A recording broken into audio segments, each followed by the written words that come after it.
शिखर classes में आपका बहुत बहुत स्वागत है। आज आप पढ़ेंगे वाक्यांश के लिए एक शब्द। आप लोग हिंदी की बुक्स पढ़ते होंगे तो उसमें देखा होगा कि कहीं कहीं पे आपको लिखा हुआ मिलता है अनेक शब्दों के लिए एक शब्द। तो वाक्य किससे बनता है? वाक्य तो अनेक शब्दों से ही मिलकर बनता है। तो या फिर वाक्यांश के लिए एक शब्द या अनेक शब्दों के लिए एक शब्द, बात एक ही है। ठीक है, वाक्यांश के लिए एक शब्द। तो आइए देखते हैं, यहाँ पर लिखा है जो नियमानुकूल ना हो। देखिए यहाँ पे वाक्य दिए हुए हैं या फिर बहुत सारे शब्द दिए हुए, अनेक शब्द, अनेक शब्दों के लिए एक शब्द लिखा हुआ ऊपर ही मिलता है हेडिंग। तो यहाँ पर अनेक शब्द होते हैं या फिर वाक्य होता है, तो उसके लिए हम एक शब्द का प्रयोग करते हैं। तो वो आसानी हो जाती है, बोलने में भी अच्छा लगता है और पढ़ने में भी अच्छा लगता है और आसान भी हो जाता है हमारे लिए। जो नियमानुकूल ना हो तो उसे हम क्या बोलेंगे? अनियमित। ठीक है, इतना बड़ा ना बोल के हम सीधा सीधा बोल सकते हैं अनियमित। फिर लिखा हुआ है जिस पर आक्रमण हो, जिस पर आक्रमण हो उसे क्या कहेंगे? आक्रांत। ठीक है, और जिसने आक्रमण किया हो उसको क्या कहेंगे? आक्रांता। यहाँ पर मैंने लिखा नहीं है लेकिन आप लोग नोट करते हुए चलिएगा, या जैसे कुछ ऐसे शब्द यहाँ पर मैंने लिखे हैं जिनसे संबंधित कुछ और शब्द आप लोग साथ ही साथ में लिखते चलिएगा। तो जिस पर आक्रमण हो उसे क्या कहेंगे? आक्रांत, और जिसने आक्रमण किया हो उसे क्या कहेंगे? आक्रांता। फिर लिखा है जो देने योग्य हो, जो देने योग्य हो उसे हम क्या कहेंगे? दे। ये वस्तु दे है मतलब देने योग्य है। दूसरों की बातों में दखल देना, दूसरों की बातों में दखल देना। आप लोग कभी कभी देखते होंगे आपसी बातचीत में या फिर कहीं पे भी कि कोई दो लोग बात कर रहे हैं या फिर कई लोग बात कर रहे हैं, कोई दूसरा आके बोल देते तो कहते हैं ना कि मेरी बातों के बीच में हस्तक्षेप मत करो, मतलब मेरी बातों के बीच में दखल मत दो। ठीक है, तो हम क्या कह सकते हैं? दूसरों की बातों में दखल देना, इसका मतलब हो गया कि हस्तक्षेप। सीधा कह सकते हैं कि मेरी बातों में हस्तक्षेप मत करो। ठीक है, तो ये हो गया ना शॉर्टकट। इतना लंबा आप बोलेंगे कि दूसरों की बातों में दखल मत दो, सीधा बोल देंगे कि दूसरों की बातों में हस्तक्षेप मत करो। ठीक है, उसके बाद लिखा है जो कम खर्च करता हो, है ना, तो क्या हो जाएगा? मितव्ययी। कम खर्च करता हो मतलब ये मितव्ययी है ना। सुनील मितव्ययी है मतलब वो कम खर्च करता है। ठीक है, और इससे रिलेटेड एक और है, वो क्या हो जाएगा? जो ज्यादा खर्च करता हो। यहाँ पर क्या लिखा है? जो कम खर्च करता हो मितव्ययी, जो ज्यादा खर्च करता हो उसे क्या कहेंगे? अपव्ययी। ठीक है, उसके बाद लिखा है जो मोक्ष चाहता हो उसे क्या कहेंगे? मुमुक्षु। जो मोक्ष चाहता हो उसे क्या कहेंगे? मुमुक्षु। उसके बाद लिखा है जिसकी आशा ना की गई हो, जिसकी आशा ना की गई हो उसे क्या कहेंगे? अप्रत्याशित। अब इसी से रिलेटेड एक और है, क्या? जिसकी आशा की गई हो उसे क्या कहेंगे? प्रत्याशित। ठीक है, उसके बाद लिखा यहाँ पर एक और देख लीजिए, आशा से अधिक, आशा से अधिक उसे क्या बोलेंगे? आशातीत। ठीक है, उसके बाद लिखा है जिसके पास कुछ भी ना हो, जिसके पास कुछ भी ना हो उसे क्या कहेंगे? अकिंचन। ठीक है, क्या कहेंगे? अकिंचन। आदि से अंत तक, आदि से अंत तक तो उसे क्या हम बोलेंगे? आद्योपांत। ठीक है, गोद लिया हुआ पुत्र, गोद लिया हुआ पुत्र उसे क्या कहेंगे? दत्तक कहेंगे। ठीक है, जैसे आप बोल रहे हैं कोई लड़का है उसको गोद लिया गया, तो आप क्या बोलेंगे कि ये लड़का दत्तक है, मतलब इसको गोद लिया गया था। ठीक है, तो उसे क्या बोलेंगे? दत्तक। जो मापा ना जा सके, जिसको हम माप तौल नहीं सकते हैं उसे क्या बोलेंगे? अपरिमेय। और जिसे माप सकते हैं उसे क्या कहेंगे? परिमेय। ठीक है, जो किए गए उपकारों को मानता हो, जो किए गए उपकारों को मानता हो उसे क्या कहेंगे? कृतज्ञ।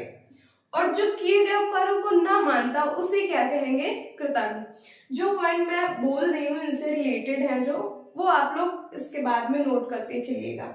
फिर लिखा है जिसका कोई आकार नहीं होता है, जिसका कोई आकार नहीं होता उसे हम क्या कहते हैं? निराकार। जैसे ईश्वर कहते हैं ना, ईश्वर निराकार है। उसके बाद यहाँ पर एक और देख लीजिए, जिसका आकार होता है उसे क्या बोलेंगे? साकार। साकार मतलब काया, शरीर वाला, है ना।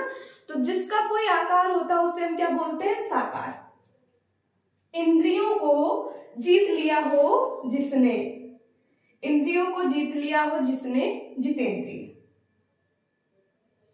फिर लिखा है जिसका शत्रु पैदा ना हुआ हो, मतलब जिसका कोई शत्रु आज तक हो ही ना धरती पे, तो उसे हम क्या कहेंगे? अजात शत्रु। उसके बाद लिखा है कि जिसकी कोई उपमा ना दी जा सके, जिसकी हम कोई उपमा ही नहीं दे सकते, उस वस्तु को या उस चीज को हम क्या कहेंगे? उसको हम कहेंगे अनुपम। ठीक है। उसके बाद यहाँ पर देखिए लिखा हुआ है उच्च कुल में पैदा व्यक्ति। उच्च कुल में पैदा व्यक्ति, तो हम उसे क्या बोलेंगे? कुलीन। उच्च कुल में जो पैदा व्यक्ति है उसे हम क्या बोलेंगे? कि ये कुलीन है ना। ये इतना लंबा ना बोल के हम सीधा बोल सकते कि ये कुलीन है, मतलब ये उच्च कुल में पैदा व्यक्ति है। उसके बाद लिखा है अपने सहारे पर रहने वाला, जो अपने सहारे पर ही रहता है, किसी दूसरे पर आश्रित नहीं है, तो हम उसे क्या कहेंगे? स्वावलंबी, मतलब अपने सहारे पर रहने वाला। जंगल में लगने वाली आग, उसे क्या कहेंगे? दावानल। ये आप लोग जरूर जरूर याद रखिएगा, क्योंकि ये आपको किसी ना किसी परीक्षा में तो देखने को मिल ही जाता है, इसलिए ये याद रखिएगा, जरूर इंपॉर्टेंट है। ठीक है। उसके बाद लिखा जिसके हृदय में ममता ना हो, निर्मम। पूर्व और उत्तर के बीच की दिशा, तो वो जो दिशा होगी उसे हम क्या कहेंगे? ईशान। ठीक है। पूरब और उत्तर दिशाएं तो आपकी ऐसे होती है ना, ये उत्तर, ये दक्षिण, पूरब और ये पश्चिम, और इनके बीच में भी कुछ दिशाएं होती हैं, जैसे उत्तर पूर्व के बीच क्या हो जाएगा? उत्तर पूर्व। ठीक है। वैसे तो ये उत्तर पूर्व हुई, पूरब और उत्तर के बीच में कह रहा है ना, तो वैसे तो ये उत्तर पूर्व हुई, लेकिन इसी दिशा को हम क्या बोलते हैं? ईशान। फिर लिखा है भला चाहने वाला, मतलब हितैषी, या फिर यहाँ पे आपको दूसरी तरीके से लिखा हुआ मिल सकता है वाक्य, भला चाहने वाला हितैषी, या फिर हित चाहने वाला हितैषी। ठीक है। यहाँ पर भला की जगह पर हित भी हो सकता है, हित चाहने वाला। फिर लिखा है पीछे चलने वाला, अनुयायी या अनुगामी। ठीक है। जिसका संबंध पृथ्वी से है, जिसका संबंध पृथ्वी से है उसे हम क्या कहेंगे? पार्थिव। ठीक है। फिर लिखा है जिसका आदि ना हो, उसे क्या कहेंगे? अनादि। कुछ तो देखिए वाक्य से मिलते जुलते हैं, तो आपको ऐसे ही याद हो सकते हैं आसानी से।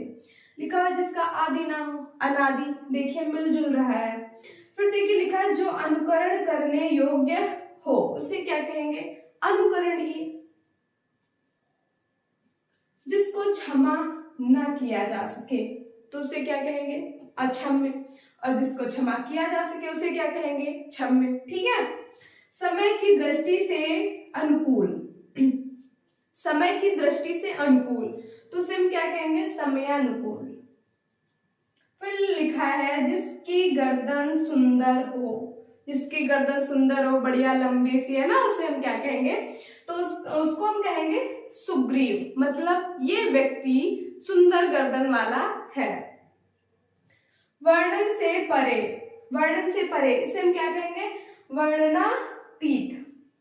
फिर लिखा है अत्यधिक वर्षा, अत्यधिक वर्षा होना, अत्यधिक वर्षा होना कहते हैं ना, अतिवृष्टि के कारण सारी फसल नष्ट हो गई, तो अतिवृष्टि का मतलब ही होता है बहुत ज्यादा बारिश होने के कारण फसल बर्बाद हो गई। तो ये तो आपको ऐसे याद रहेगा कि अत्यधिक वर्षा होना मतलब अतिवृष्टि।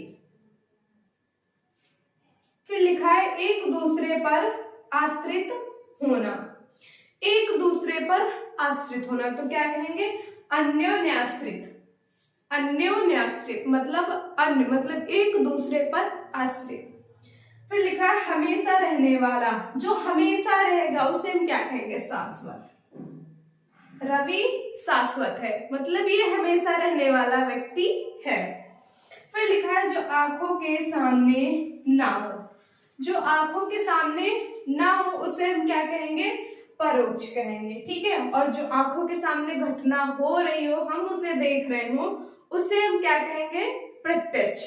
ठीक है, इसका स्क्रीनशॉट ले लीजिए, फिर कुछ और शब्द देखते हैं। अब यहाँ पर मैंने कुछ और शब्द लिखे हुए हैं, आइए देखते हैं। फिर यहाँ पर लिखा है जो कहा ना जा सके, जिसको हम कह नहीं सकते हैं उसे हम क्या कहेंगे। तो यहाँ पर लिखा है अकथनीय। अकथनीय मतलब हम जिसे नहीं कह सकते उसे हम क्या कहेंगे, अकथनीय। जिसका जन्म पहले हुआ हो, जिसका जन्म पहले हुआ उसे हम क्या कहेंगे, अग्रज। ये इंसान अग्रज है क्योंकि इसका जन्म हमसे पहले हुआ है ना, तो उसे क्या कहेंगे, अग्रज। जो छूने योग्य ना हो, जिसे हम छू नहीं सकते उसे हम क्या कहेंगे, अछूत। ठीक है, लेकिन उसके बाद देखिए उसी तरह का मिलता जुलता है, लिखा जो छुआ ना गया हो उसे क्या कहेंगे, अछूता।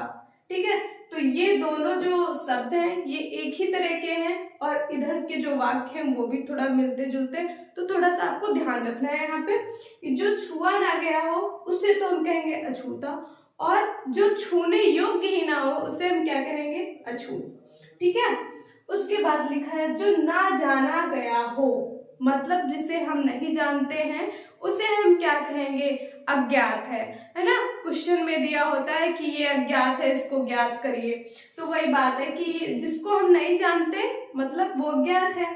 जो कुछ नहीं जानता हो, जिसको कुछ मालूम ही नहीं है उसे हम क्या कहेंगे, अज्ञ है ये। ठीक है, जिसको बहुत मालूम हो उसे हम क्या कहेंगे, बहुज्ञ। जिसको सब कुछ मालूम हो उसको क्या कहेंगे, सर्वज्ञ। ठीक है, उसके बाद लिखा है जो अपनी बात से ना टले। कहते हैं ना बात करके पलटना नहीं चाहिए, या फिर अपनी बात पे ही अटल रहना चाहिए, तो वही बात यहाँ पर है कि जो अपनी बात से ना टले उसे क्या कहेंगे, अटल कहेंगे। ठीक है, जो बीत गया है, जो बीत गया है उसे हम क्या कहेंगे, अतीत। मतलब ये तो अतीत की बातें हैं, ये बीत चुकी हैं। ठीक है, बहुत पहले की हैं। जिसकी तुलना न की जा सके, जिसकी तुलना हम नहीं कर सकते हैं उसे क्या कहेंगे, अतुलनीय। ठीक है, अतुलनीय है ये, इसकी तुलना हम किसी से नहीं कर सकते हैं। बिना पलक गिराए हुए तो उसे क्या कहेंगे, निर्निमेष। मतलब जो बिना पलक गिराए हुए रह सकता है उसको हम क्या बोलेंगे, निर्निमेष। ठीक है, ये देखिए। उसके बाद लिखा हुआ है जो अपनी इच्छा पर निर्भर हो, जो अपनी इच्छा पर निर्भर हो, ऐच्छिक। ठीक है, मैं अपनी इच्छा पर निर्भर हूं, है ना।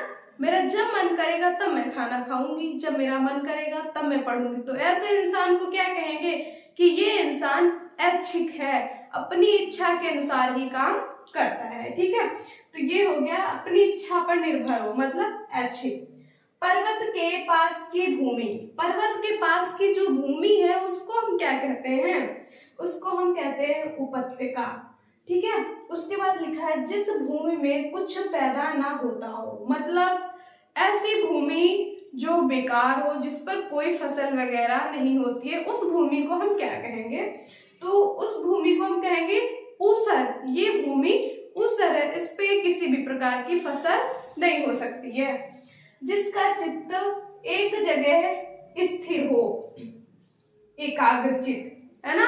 कहते हैं कि पढ़ाई जब करनी चाहिए तो एकाग्रचित होकर करनी चाहिए। ठीक है, तो एकाग्रचित मतलब जो हमारा चित्त है, जो मन है, उसको स्थिर रखना चाहिए, इधर उधर दौड़ाना नहीं चाहिए।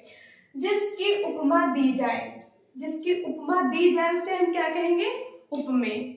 और जिससे उपमा दी जाए उसे हम क्या कहेंगे, उपमान। ठीक है, तो ये दोनों आपको याद रखने, मिलते जुलते हैं इसकी तरह, जैसे अछूत और अछूता। ठीक है, तो जिसकी उपमा दी जाए उसे उपमेय कहेंगे, और जिससे उपमा दी जाए उसे हम कहेंगे उपमान।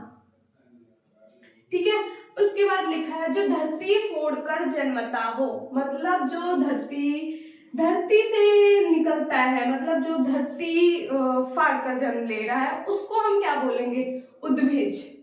ठीक है, लिखा है दूसरों के दोषों को ढूंढने वाला, दूसरे के दोषों को ढूंढने वाला, मतलब अच्छाई ना देखकर किसी की हम उसमें बुराई ढूंढते रहते हैं, तो इसका मतलब तो यही हुआ ना कि हम किसी की दोषों को ढूंढ रहे हैं ना। तो क्या होगा, इसको हम क्या कहेंगे, छिद्रान्वेषी। लेकिन ऐसा होना नहीं चाहिए जैसा यहाँ पर लिखा है। मतलब ये तो पढ़ाई की बात है, लेकिन लिखा है दूसरों के दोषों को ढूंढने वाला। हमें हर किसी में अच्छाई ढूंढनी चाहिए, है ना। फिर लिखा है जो जन्म से अंधा हो, जो जन्म से ही अंधा हो तो उसे हम क्या बोलेंगे, जन्मांध। जन्मांध है ये, है ना। अन्न को पचाने वाली जठर की अग्नि। जठर का मतलब यहाँ पर है पेट। मैं यहाँ पर पेट भी लिख सकती थी, लेकिन मैंने क्यों नहीं लिखा, जठर लिखा। थोड़ा सा मिलता जुलता है ना, जठर की अग्नि मतलब जठराग्नि, ठीक है। और जठर का मतलब तो अब तो आप सभी को पता ही कि पेट होता है, ठीक है।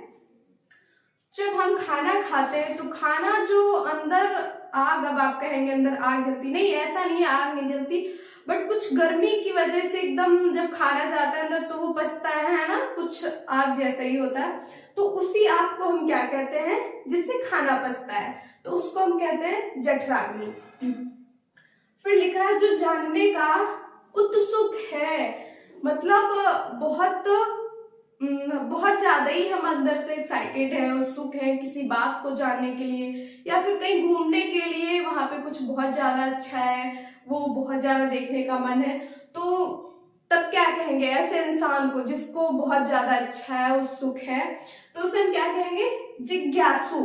मतलब रवि ताजमहल को देखने के लिए बहुत जिज्ञासु है, मतलब बहुत ज्यादा उत्सुक है ताजमहल को देखने के लिए, ठीक है। जो देखने योग्य हो, जो देखने योग्य हो उसे हम क्या कहेंगे, दर्शनीय। जो विलंब से काम करे उसे हम क्या कहेंगे, दीर्घसूत्री। अब यहाँ पर देखिए, एक तो आपको विलंब से मिल सकता है, मतलब जो टाल मटोल करके काम करे, अरे अभी थोड़ा वीडियो देख लेता हूँ तब आता हूँ, थोड़ी पढ़ाई कर लेता हूँ तब आता हूँ, खाना खा लेता हूँ तब आता हूँ, ऐसे करके जो काम करता है उससे हम क्या कहते हैं, दीर्घसूत्री कहते हैं। या फिर यहाँ पर ये भी हो सकता है कि जो देर से काम करे तो उसे क्या कहेंगे, दीर्घसूत्री। शत्रु का नाश करने वाला, जो शत्रु का नाश करता है उसे क्या कहते हैं, शत्रुघ्न, ठीक है। अपना हित चाहने वाला, अपना हित चाहने वाला स्वार्थी, मतलब हम किसी दूसरे का हित नहीं देख रहे हैं, बस अपना ही अपना देख रहे हैं, तो ऐसे इंसान को क्या बोलेंगे, स्वार्थी है, अपने हित के लिए जी रहा है ना। उसके बाद लिखा हुआ है नेक्स्ट, जिस स्त्री का पति जीवित हो उसे क्या कहेंगे, सधवा, और जिस स्त्री का पति जीवित ना हो उसे क्या कहेंगे, विधवा, ठीक है। उसके बाद लिखा है मरने की इच्छा, जिसकी इच्छा हो मरने की, कि मरना है ना, बहुत लोग होते हैं सुसाइड कर लेते हैं, आत्महत्या कर लेते हैं, तो उनकी इच्छा होती होगी मरने की, है ना, तभी तो वो मर जाते हैं। तो लिखा है मुमूर्षा, ठीक है, जो मरने की इच्छा रखते हैं उन्हें हम कहते हैं क्या, मुमूर्षा। उसके बाद लिखा है किसी बात का गूढ़ रहस्य जानने वाला, मतलब कोई ऐसी बात है जिसका आप बहुत बड़ा रहस्य जानते हैं जो किसी को नहीं पता है, तो आपको क्या बोला जाएगा, क्योंकि आपको रहस्य वो पता है, तो ऐसे इंसान को बोला जाएगा मर्मज्ञ, है ना, क्योंकि वो किसी बात का गूढ़ रहस्य जानता है। पाने की इच्छा, पाने की इच्छा रखने वाले, मतलब कोई भी चीज है, किसी चीज को हम पाना चाहते हैं तो क्या कहेंगे, लिप्सा, ठीक है। जिसके आर पार देखा जा सके, जिसके आर पार हम देख सकते हैं, है ना, या फिर पतली पॉलीथीन हो गई, या फिर ऐसे पेपर टाइप आता है जिसके आर पार हम देख सकते हैं, तो उसे हम क्या बोलते हैं, पारदर्शी। तो कुछ आपके शब्द थे जो आज आप लोगों ने देखे, कुछ बचे हैं जो कल देखेंगे। और यूपीपी की भर्ती तो आने वाली है, नहीं आज आएगी तो कल आएगी, कुछ दिनों बाद आएगी, क्योंकि चुनाव आने वाले हैं, और चुनाव आएंगे तो भर्ती तो आएगी उससे पहले, लेकिन तैयारी तो आप तुरंत नहीं कर सकते। इसके लिए आप लोग जुटे रहिए और तन मन से पढ़ाई करिए। अगले पार्ट में मिलते हैं, धन्यवाद।